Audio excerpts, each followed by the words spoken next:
नित्याय शुद्धाय नित्याय परमात्मने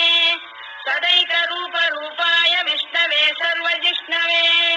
यस्य स्मरणमात्रेण जन्म संसारबन्धनात् विमुच्यते नमः